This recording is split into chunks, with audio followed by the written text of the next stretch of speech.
Bleeding start ಆದ್ರೆ ಎಷ್ಟು ದಿವಸ ಇರ್ತೈತೆ? 15 ದಿವಸ, 1 ತಿಂಗಳ ಹೋಗ್ತಾ ಇದೆ ಸರ್. 1 ತಿಂಗಳ ತನಕ ಕಂಟಿನ್ಯೂ ಬ್ಲೀಡಿಂಗ್. ಎಷ್ಟಿದ್ರಿ ವೇಟು? 60 rupees. 60 ಆಗಿದ್ರು. ಈಗ ಎಷ್ಟಿದ್ರ? 60 ಅಂದ್ರೆ 8 kg ವೇಟ್ ಕಮ್ಮಿ ಆಗಿದೆ. ಅದ್ರ ಜೊತೆಲಿ ಪೀರಿಯಡ್ಸ್ ಎಲ್ಲ ನಾರ್ಮಲ್ ಆಗಿ ಆಗ್ತಾ ಇದೆ.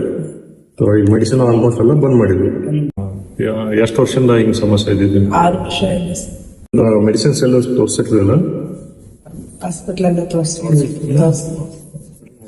ಕಡಿಮೆ ಆಗ್ತಾ ಇಲ್ಲ ಸರ್. ನಮ್ಮ ಹತ್ರ ಎಷ್ಟು ತಿಂಗಳಾಯ್ತು ಟ್ರೀಟ್ಮೆಂಟ್ ಮಾಡ್ತಾ ಇದ್ದು?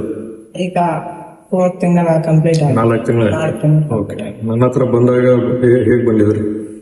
ಫುಲ್ ಪೇಷಂಟ್ ಆಗಿ ಬಂದಿದೆ ಸರ್. ಫುಲ್ ಬ್ಲೀಡಿಂಗ್ ಆಗಿ ಸುಸ್ತಾಗೆಲ್ಲ ಫುಲ್ ಸುಸ್ತಾಗಿ ಬೀಳೋ ಲೆವೆಲ್ ಅಲ್ಲೇ ಬಂದಿದ್ರಿ. ಓಕೆ. ಆಮೇಲೆ ಮೆಡಿಸಿನ್ ಎಲ್ಲ ಸ್ಟಾರ್ಟ್ ಆದ್ಮೇಲೆ ಎಷ್ಟು ದಿವಸಕ್ಕೆ ಬ್ಲೀಡಿಂಗ್ ಎಲ್ಲ ಸ್ಟಾಪ್ ಆಯ್ತು? ನಮ್ದು ಟ್ರೀಟ್ಮೆಂಟ್ ಸ್ಟಾರ್ಟ್ ಮಾಡಿದ್ಮೇಲೆ 7 ಡೇಸ್ ಸ್ಟಾಪ್ ಆಯ್ತು, ಸ್ಲೋಲಿ ಸ್ಟಾಪ್ ಆಯ್ತು. ಆಮೇಲೆ ನೆಕ್ಸ್ಟ್ ಮಂತ್ ಮತ್ತೆ ಬ್ಲೀಡಿಂಗ್ ಆಯ್ತು, ಮತ್ತೆ ಅದೇ ತರ ಜಾಸ್ತಿ ಆಗಿತ್ತು. ಆಮೇಲೆ ಮತ್ತೆ ಎಲ್ಲ ಟ್ರೀಟ್ಮೆಂಟ್ ಮಾಡಿದ್ವಿ, ಮತ್ತೆ ಸರಿ ಆಗ್ತಾ ಇತ್ತು. ಸೊ ಹೀಗೆ ಮಾಡ್ತಾ ಮಾಡ್ತಾ ಈಗ 4 ತಿಂಗಳು ಬಂದಿವಿ. ಈ ಹೋದ ತಿಂಗಳಂತೂ ಏನು ಮೆಡಿಸಿನ್ ಆ ಲೆವೆಲ್ಗೆ ಏನು ಕೊಟ್ಟಿಲ್ಲ. ಊರಿಗೂ ಹೋಗಿ ಬಂದಿದ್ವಿ, ತವ್ರ ಮನೆಗೆಲ್ಲ. ತವ್ರ ಮನೆಗೆ ಹೋಗಿಲ್ಲ, ಆಂಧ್ರ ಹೋಗಿದ್ರೆ. ಅಷ್ಟೆಲ್ಲ ಹೀಟ್ ಇರೋದು ಇದ್ರು, ಪ್ರದೇಶ ಇದ್ರು. ಏನಾದ್ರು ಸಮಸ್ಯೆ ಆಯ್ತು? ಪೀರಿಯಡ್ಸ್ ಎಲ್ಲ ನಾರ್ಮಲ್ ಆಯ್ತು? ನಾರ್ಮಲ್ ಆಗಿದೆ. ಏನ್ ಪ್ರಾಬ್ಲಮ್ ಆಗಿಲ್ಲ? ಎಷ್ಟು ದಿವಸಕ್ಕೆ ಸ್ಟಾಪ್ ಆಯ್ತು? 2 ದಿವಸಕ್ಕೆ ಸ್ಟಾಪ್ ಆಯ್ತು. 2 ಡೇಸ್ ಸ್ಟಾಪ್ ಆಯ್ತು. ವೀಕ್ನೆಸ್ ಎಲ್ಲ ಏನಾರು ಇದೆನಾ? ಏನಿಲ್ಲ.